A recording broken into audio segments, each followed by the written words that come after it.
Bismillahirrahmanirrahim. Assalamualaikum warahmatullahi wabarakatuh. Selamat pagi teman-teman semuanya. Bertemu lagi pada pembelajaran tematik.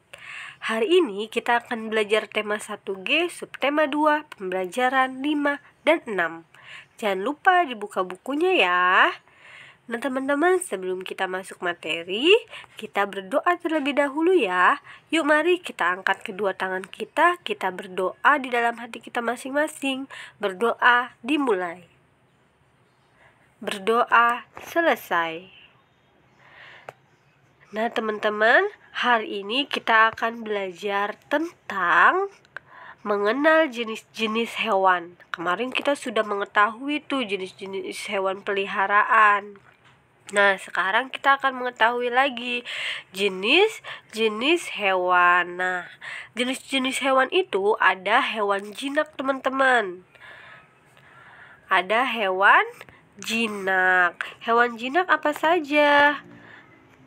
Nah, hewan jinak itu biasanya dipelihara di sekitar kita. Hewan jinak itu tidak melukai kita, teman-teman.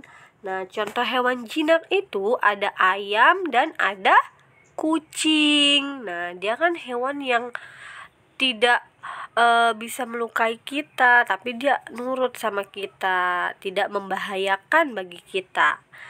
Nah, jenis hewan yang lainnya ada hewan buas. Nah, ini adalah hewan buas. Apa itu hewan buas?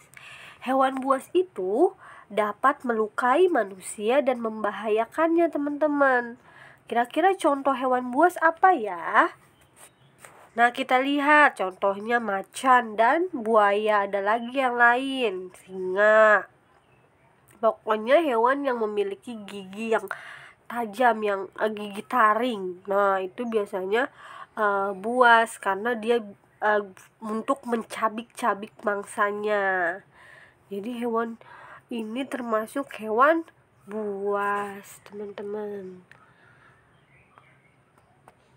Nah, terus kita akan melihat kalimat pemberitahuan pada sebuah bacaan, pada sebuah teks yang berjudul hewan liar.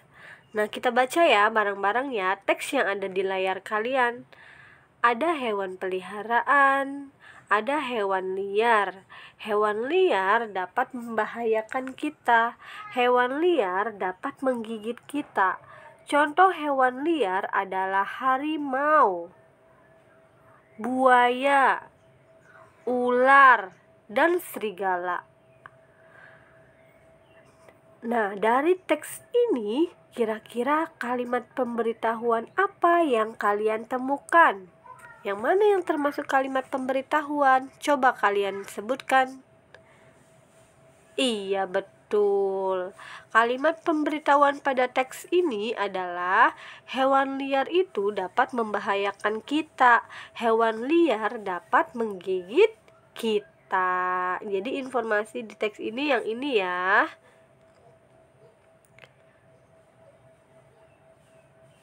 Nah, kemudian kita akan menemukan kalimat pemberitahuan pada sebuah kemasan. Nah, ini ada kemasan pakan ikan, makanan ikan.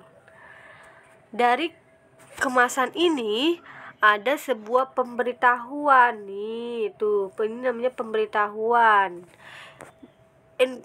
Isinya apa saja pemberitahuan pada kemasan pakan ikan ini? Nah, pada kemasan pakan hewan di samping terdapat sebuah informasi, teman-teman. Informasi apa saja? Yaitu tentang hewan yang dapat diberikan pakan ikan. Yaitu apa hewannya? Ikan. Minimal beratnya 1 kilogram. Nah, jadi pakan ikan ini untuk hewan ikan yang sudah beratnya mencapai 1 kilogram atau lebih. Terus apa saja informasi selanjutnya? Tentang aturan pakai pakan ikan. Aturan pakainya apa di kemasan ini? Seperti apa? Iya, pemberian pakan diatur 3-4 kali per hari. Jadi kalau kita ngasih makan ikan gak boleh banyak-banyak teman-teman. Itu membuat kolam menjadi kotor. Jadi secukupnya saja 3 atau 4 kali per hari. Terus apalagi informasinya?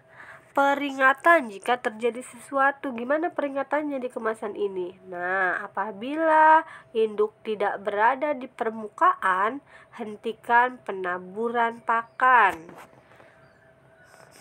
Jadi kalau induk ikan itu tidak ada di permukaannya, jangan dikasih makan lagi. Hentikan pemakaian makanan ini. Nah, ini adalah informasi yang ada di kemasan pakan ikan. Oke, sekarang kita lihat kalimat pemberitahuan apa saja yang ada di kemasan susu tersebut. Nah, ini kita lihat, ini kan kalimat pemberitahuan nih. Apa saja? Coba sebutkan. Susu sapi murni tanpa bahan pengawet dan pewarna buatan. Iya, susu ini tidak mengandung bahan pengawet dan pewarna buatan. Itu termasuk kalimat pemberitahuan. Nah, kita lanjut teman-teman. Kita masuk pada materi matematika ya. Mengurutkan bilangan. Kita dapat mengurutkan sekelompok bilangan dengan cara membandingkannya terlebih dahulu. Misalnya, coba kalian urutkan bilangan 58, 42, 64, 60, 50 dari yang terbesar. Apa ya? Dari yang terbesar 64. Iya, lihat puluhannya. Angka depan puluhannya, ini 6, ini 6, ini 5, berarti 6 dulu. Terus 60, pintar. Kalau sudah dicoret teman-teman biar nggak dipakai lagi. Terus apa lagi? Ini 58, ini 42, ini 50. Ini puluhannya sama-sama 5 nih. Ini 58, ini 50. Yang mana? 58. Terus sisa 42 sama 50. Mana yang paling besar? Iya, 50. Terus sisanya berarti 42. Pinter. Membandingkan bilangan 2 angka teman-teman. Sekarang kita bandingkan bilangan 64 dan 59. Kita lihat dulu puluhannya, masing-masing angkanya. Ini puluhannya 6. Ini puluhannya 5. 6 itu lebih besar dari 5. Jadi kalimat perbandingannya apa? 64 lebih dari 59. Gampang ya? Nah, coba sekarang lihat lagi. Ada bilangan 56 dan 58. Coba kamu bandingkan. Lihat angka puluhannya. Ini 5 puluhannya, ini 5. Wah, sama. Berarti kita pindah ke satuannya. Ini 6, ini 8. 6 itu kurang dari 8 teman-teman. Jadi kalimat perbandingannya jadi 56 kurang dari 58. Mudah ya. Jadi kalian perhatikan dulu puluhan dengan puluhannya. Kalau sama pindah ke satuan dengan satuannya. Nah, sekarang kita lihat lagi membandingkan bilangan 2 angka. Kakek Nina mempunyai banyak hewan ternak. Ada 75 ekor bebek, 96 ekor ayam, dan 92 ekor nila. Ayo kita bandingkan banyak hewan kakek. Nah, kakek tadi 75 ekor bebek dan 96 ekor ayam. Bandingkan bilangan 75 dan 96. Kita lihat puluhannya ini 7. Yang ini puluhannya berapa? 96. 9 teman-teman. 7 sama 9 berarti 7 itu lebih kecil kan dari 9, ya kan? Jadi 75 kurang dari 96. Gampang ya.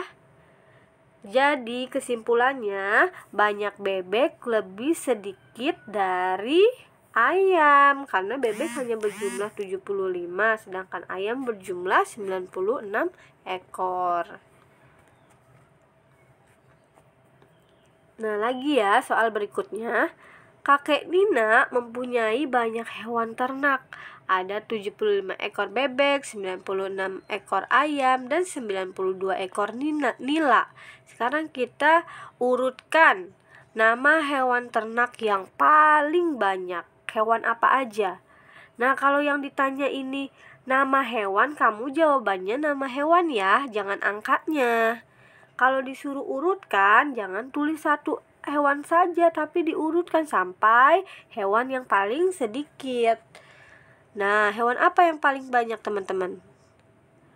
Bebek, ayam, atau nila? Lihat angka depannya puluhannya. Iya, pinter. Ayam, nila, dan bebek. Ini urutan yang paling besar ke paling kecil. Sekarang urutkan yang paling sedikit. Hewan apa? Kebalikannya. Berarti bebek, nila, ayam. Pinter. Nah, sekarang kita belajar bagaimana aturan merawat hewan peliharaan. Ada percakapan kakek dan Nina. Nina bilang, "Wah, ikan-ikan kakek makan dengan lahap ya." Benar, Nina. Akan tetapi kita tidak boleh memberi makanan secara berlebihan. Makanan yang berlebihan akan menyebabkan kolam menjadi cepat kotor. Kolam yang kotor tidak baik untuk ikan. Kira-kira aturan memelihara hewan ternak yang disebutkan percakapan itu apa ya? Ayo, apa? Iya, betul. Memberi makan ikan tidak boleh berlebihan karena akan menyebabkan kolam menjadi cepat kotor. Nah, ini aturan merawat hewan peliharaan yang ada di teks ini ya, teman-teman. Nah, sekarang kalian kerjakan halaman 50 dan 55 ya. Kalau sudah, kumpulkan kemis ya. Wassalamualaikum warahmatullahi wabarakatuh.